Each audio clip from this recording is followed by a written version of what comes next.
Assalamualaikum warahmatullahi wabarakatuh. Alhamdulillahirrabbilalamin. Wassalatu wassalamu ala asrafil anbiya'i wal mursalin Sayyidina wa maulana Muhammadin wa ala alihi wa sahbihi ajmain, amma ba'du. Yang saya takzimi dan yang saya muliakan Kiai Haji Muhammad Hasan Mutawakil Allah SMM selaku pengasuh Pondok Pesantren Zainul Hasan Genggong.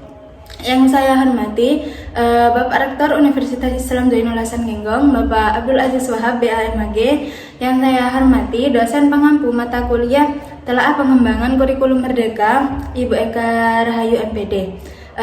Langsung saja di sini saya akan menjelaskan materi asesmen kurikulum Merdeka.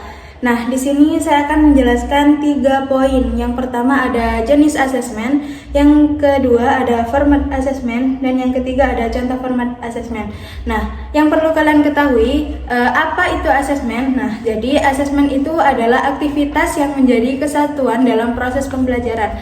Nah, asesmen ini dilakukan untuk mencari bukti sebagai ataupun dasar pertimbangan tentang ketercapaian tujuan pembelajaran. Dan yang poin kedua ada poin pertama ada jenis asesmen.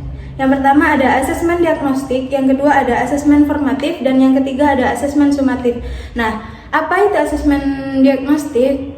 Nah, yaitu untuk mengidentifikasi kompetensi, kekuatan atau kelemahan siswa. Nah, asesmen ini juga dilakukan untuk merancang pembelajaran yang sesuai dengan kondisi dan kompetensi peserta didik. Nah, asesmen formatif ini untuk memberikan umpan balik kepada guru dan siswa untuk memperbaiki proses belajar dan mengajar. Nah, asesmen di formatif ini juga dilakukan pada awal, bisa pertengahan, bisa akhir, dan sepanjang pembelajaran. Jadi formal yang asesmen formatif ini.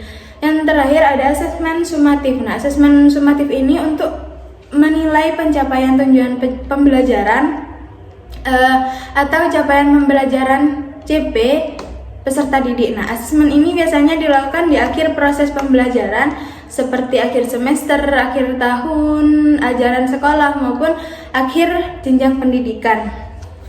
Dan yang kedua, di sini terdapat format asesmen. Kembali tadi ada asesmen formatif, sumatif, sama diagnostik. Nah, format asesmen ini dapat berupa berbagai teknik dan instrumen, tapi tergantung pada jenis asesmen yang dilakukan. Nah, jadi asesmen di asesmen formatif ini adalah teknik asesmen yang dilakukan selama proses pembelajaran berlangsung. Asesmen formatif ini dapat digunakan berbagai teknik seperti observasi, seperti kinerja proyek atau tes tertulis, tes lisan, dan penugasan. Asesmen formatif ini juga bertujuan untuk memantau dan memperbaiki proses pembelajaran serta mengevaluasi pencapaian tujuan pembelajaran. Mengevaluasi CP tadi itu capaian pembelajaran. Nah, yang kedua ada asesmen sumatif. Asesmen sumatif ini yang dilakukan pada akhir pembelajaran, yang mana asesmen sumatif ini itu bertujuan untuk menilai pencapaian tujuan pembelajaran atau CP tadi, capaian pembelajaran peserta didik. Dan yang ketiga ada asesmen diagnostik. Nah, asesmen ini itu bertujuan untuk mengidentifikasi kompetensi, kekuatan atau kelemahan tadi sebagai siswa, dan hasil asesmen diagnostis ini digunakan oleh pendidik untuk merencanakan pembelajaran. Jadi bisa digunakan dari guru untuk menggunakan pembelajaran selanjutnya. Nah, yang terakhir ada contoh format. Ada contoh format asesmen formatif, asesmen sumatif, dan asesmen diagnostik. Nah, asesmen formatif tadi contohnya itu kayak tabel-tabel observasi, pengamatan, seperti itu. Kalau sumatif ini biasanya kayak mau ujian itu. Nah, kayak format-format ujian soal-soal itu namanya asesmen sumatif, atau kayak jadwal-jadwal untuk mengadakan ujian.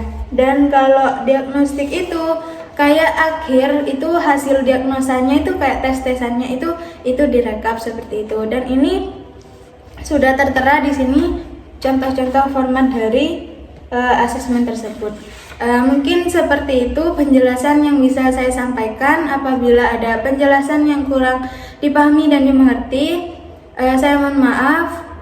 Kurang lebihnya mohon maaf. Wallahul muwaffiq ila aqwamit thoriq. Wassalamualaikum warahmatullahi wabarakatuh.